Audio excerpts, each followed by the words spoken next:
Саламатсыңдар ма, құрметті оқушылар? Бүгінгі сабағымыз 3-ші сынып әдебиеттік оқу пәні. Сабақтың тақырыбы атақты тұлғалар, ғұлама, ғалым.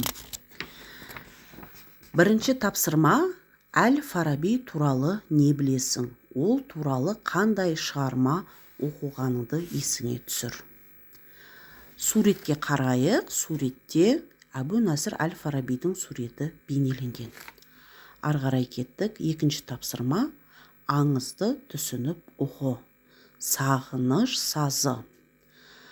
Шам шаһарында тұрғанда Әбу-Насыр Әл-Фараби бір жағынан патшаның бау-бақшасын күтіп баптаса, екіншіден қолы бос кезінде өлең жазумен шұғылданыпты.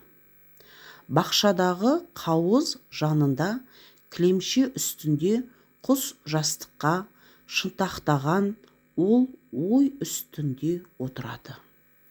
Мәуе ағаштарының бұтағына қонған бұлбұл құстар сайрап тұрады. Ол омырауына түскен салалы сақалын сипап отырып, мына бір шумақтарды қағаз бетіне түсіріпті. Кеткенім жоқ елім сенен атақ бақыт тақ іздеп, шықтым жұртым шалғай жаққа ғылым атты шам іздеп. Ақтадым мен ақ сүтіңді келгенінше, шамамның ассамдағы 80 жастан сәбиіңмін, балаңмын.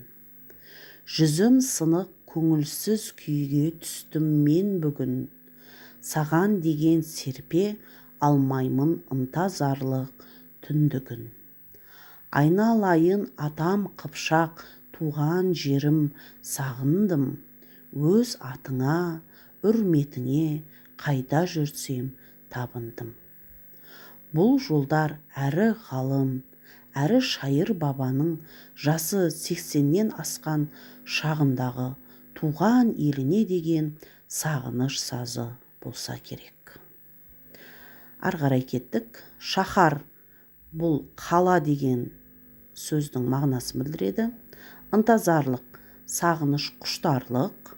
Үрмет атақ, даңқ, құрмет.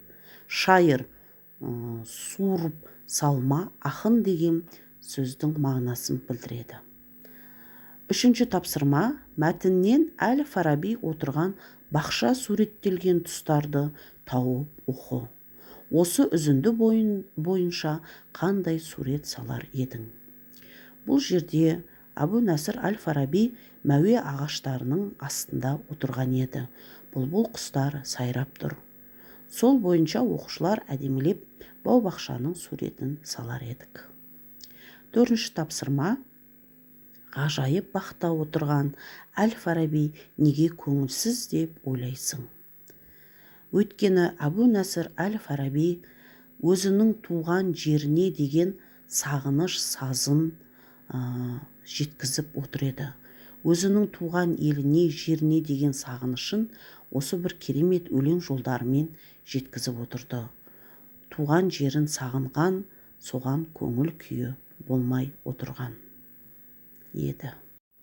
Оқушылар үйге Әбу-Насыр Әл-Фараби туралы қосымша ақпараттар жинап келеміз және сағыныш сазы мәтінін жақсылап оқып, мазмұндауға дайындалып келеміз. Осымен бүгінгі біздің әдебиеттік оқу сабағымыз аяқталды. Қош сау болыңыздар.